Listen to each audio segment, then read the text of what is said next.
I have unlocked the door to the umbilicus. You are free to enter. Once you have what you require, I'll see it sealed once more. Until then, I will remain without.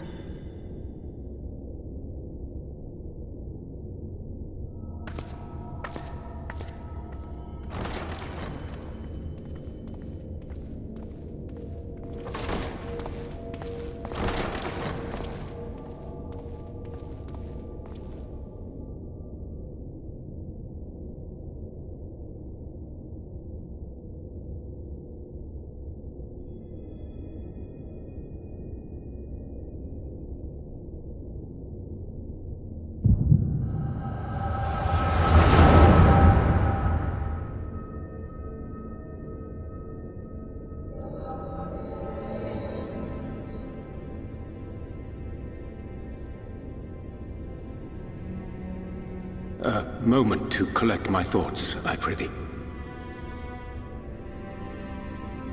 Thy true name is Grahatia, then. By thy claims, thou too art a native of the Source, though from an age beyond our own, when the 8th umbral calamity hath visited devastation upon our star.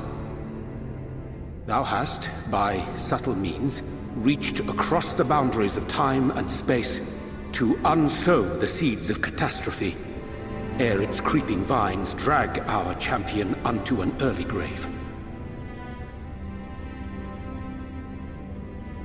In essence, yes. A difficult story to swallow, I am sure.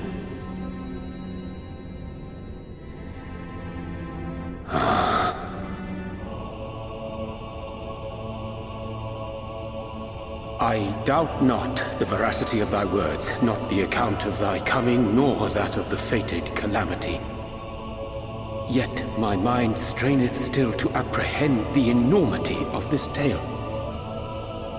Wouldst thou favor me with a gradual unfolding of its chapters? Certainly. But where to begin? I should start with those great minds who survived the calamity. Sid Garland being perhaps the greatest. In hopes of staying the unending tides of war, he and his fellows pursued all manner of possible solutions.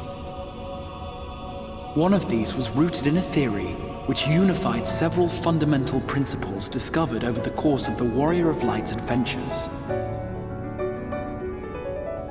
It proposed a method by which one could enter the river of time, traverse the rift, and leap between worlds.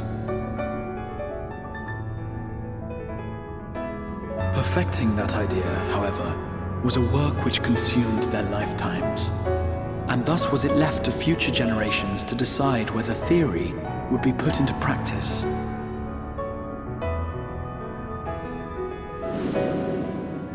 But all the while, the world continued to burn.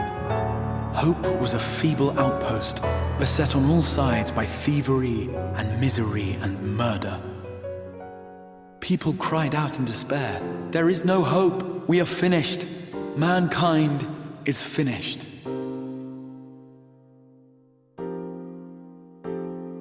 Then others raised their voices in answer. Though we be beyond salvation, those who came before may yet be saved. We will forge a crossroads and pave the way for a different future. By the wisdom of our forebears, we will prevent this calamity from ever having come to pass.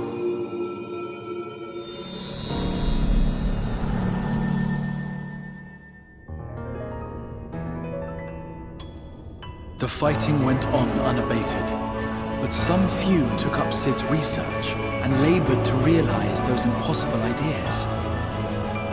After 2 centuries of labor, their descendants finally succeeded in awakening the Crystal Tower, an integral part of the process, and, in doing so, roused its caretaker, me.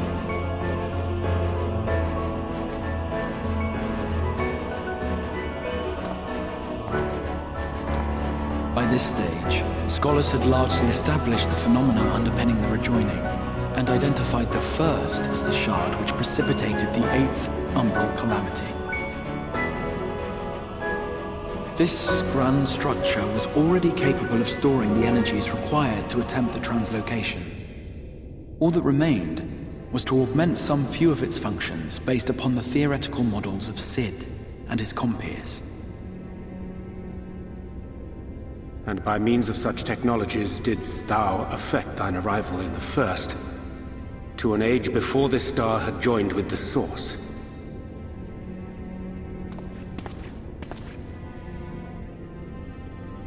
Some while before, as it turned out. 'Tis all but impossible to predict how time will flow between one world and the next, and we missed our mark by almost an entire century.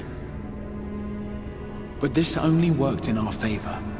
The Sin Eaters could not be defeated without the blessing of light, and summoning the only man who might stand a chance against them would require decades of preparation.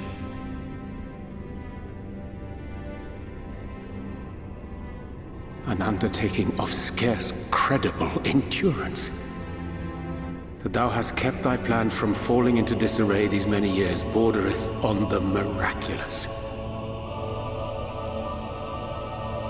Yet howsoever history be rewritten, thy present self was shaped by events which followed the calamity. Should said catastrophe be averted, the very skein of thine existence will unravel. Surely thou hast foreseen this. I am aware of the consequences. 'Tis for that very reason Sid and his colleagues bequeathed their legacy as an offering, and not an edict. To give all of oneself for the happiness of others, and with no promise of reward. 'Tis a hard thing to ask.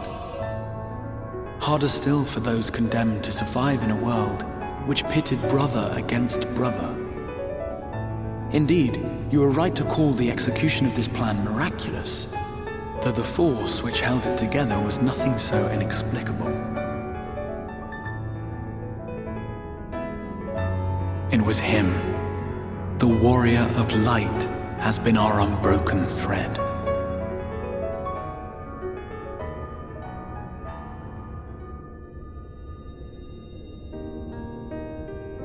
Where others would stumble and fall, he would rise above.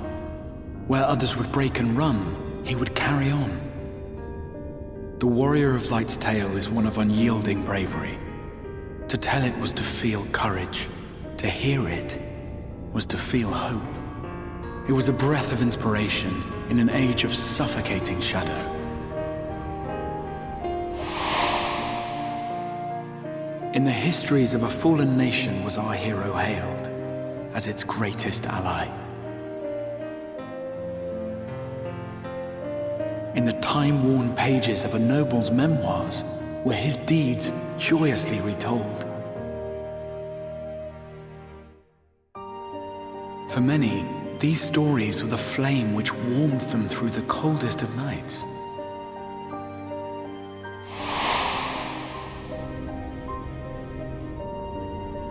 And so it should come as little surprise that the plan found no shortage of volunteers, concerning as it did the Warrior of Light himself. It was their chance to add their own verse to the hero's saga. He was the lodestar that brought them all together, to send their final message back through time and space to him.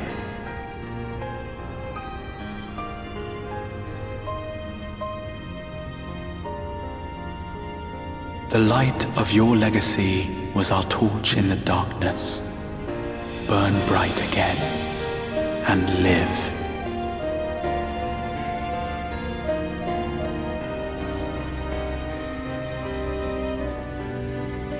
I am merely the bearer of that wish, come to ensure it is safely delivered.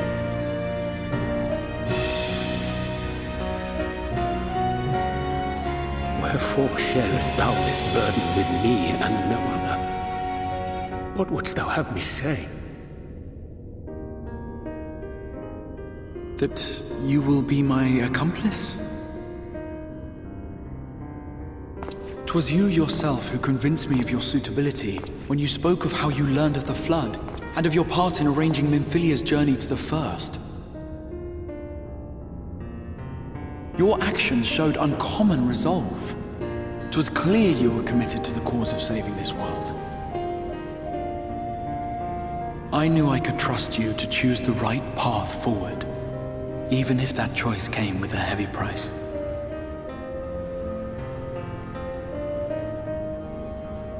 What price?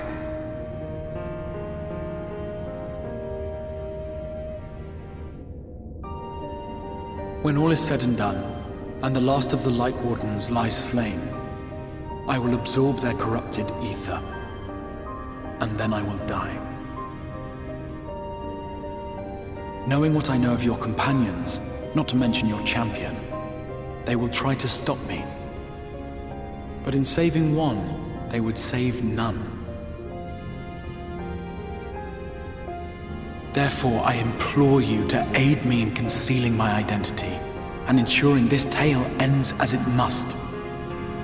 To this end, I would have you take what I have told you of the Calamity and make of it a portent, a prophetic vision you beheld in the swirling chaos of the Rift.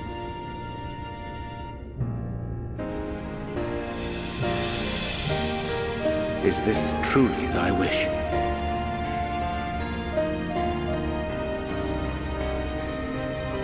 History remembered the Warrior of Light, as I knew it would, and I will suffer no other to rescue the champion whose star has charted my course.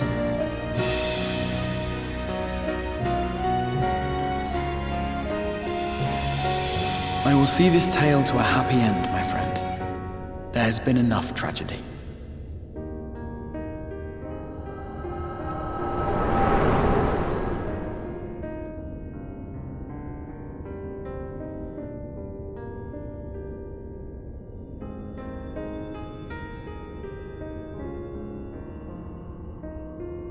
Careful now.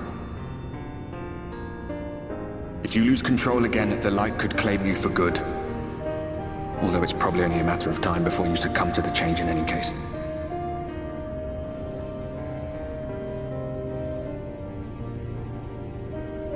What do you mean to do?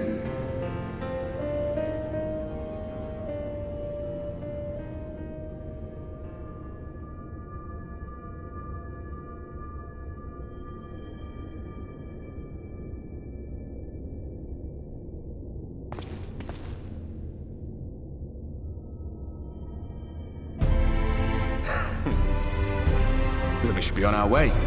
The Ascian mentioned the Tempest, did he not? That's the stormy seas around Calusia to you. His lair must be down there somewhere, hidden beneath the waves.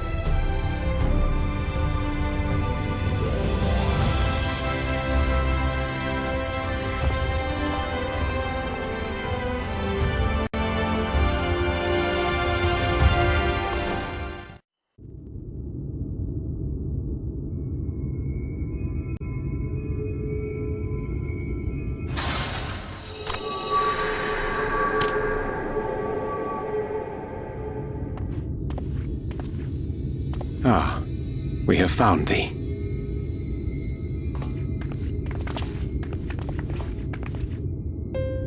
Word reached us of thy recovery, and thus did we gather with all haste.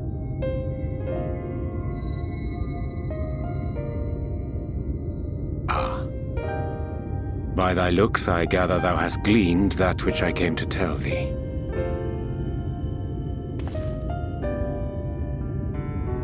Urianger has shared everything with us. The Exarch's true identity and purpose.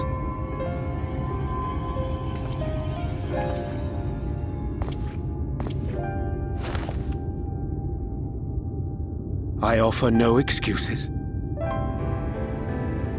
When I agreed to aid the Exarch with his plans, 'twas in full acceptance of the condemnation I would face when my duplicity was laid bare. Yet it is not rancor, but resolve that I sense in thee. Thou art fully intent upon walking thy path to its end, art thou not? If thou canst forgive my deception, or, failing that, set aside thy displeasure for a time, I do beg leave to follow thee. What strength and wisdom I possess are thine to command.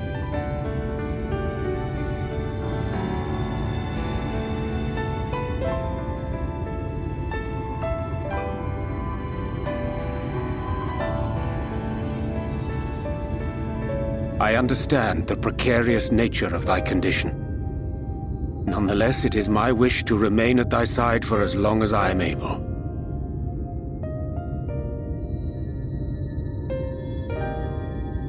I'm sorry, but I don't think this is a good idea.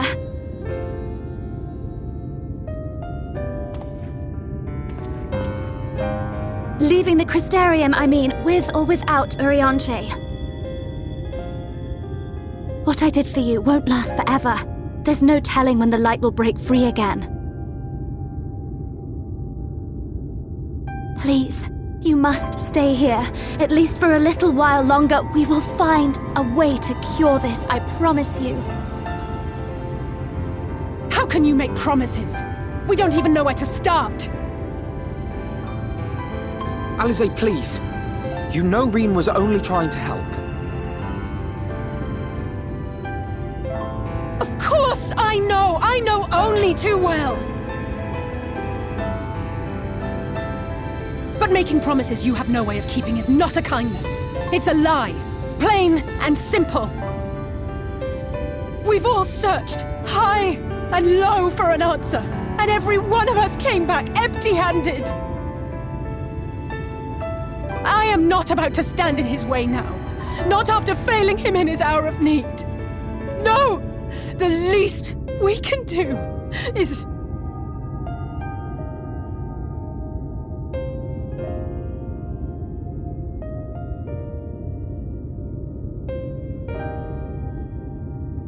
We will go with you as well. There is naught to be gained by standing still. Indeed, we have exhausted every other avenue. Lead, and we shall follow. If there is any hope to be found, then we will surely find it at your side. Are we all in agreement, then?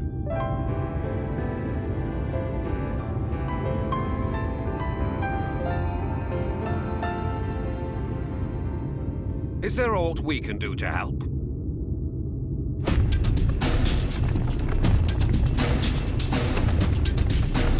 Though we may not know the whole story, we do know you're in for a fight. And while the Exarch's away, it falls to the rest of us to see the Warrior of Darkness is given a proper send-off. You told them! No! Well, not in so many words. Aye, we didn't need it spelled out for us. When the night sky appeared over whichever place you went to, it was harder not to put two and two together. From the moment I heard that you and the Exarch shared the homeland, I had my suspicions. Long had he been waiting for a certain someone to arrive, and I knew at once that it must be you. Exactly. When he went up to meet you, it was clear it was no ordinary visitor. That spring in his step spoke volumes. I could feel his excitement. Eat him! That's right!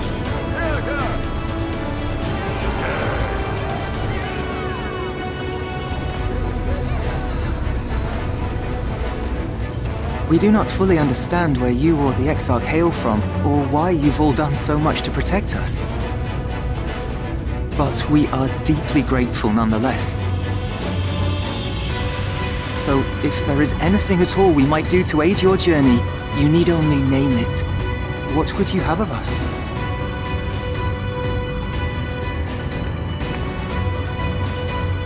You might have invited them to join us, where there are not so many. Come, they are waiting. What is your will, O Warrior of Darkness?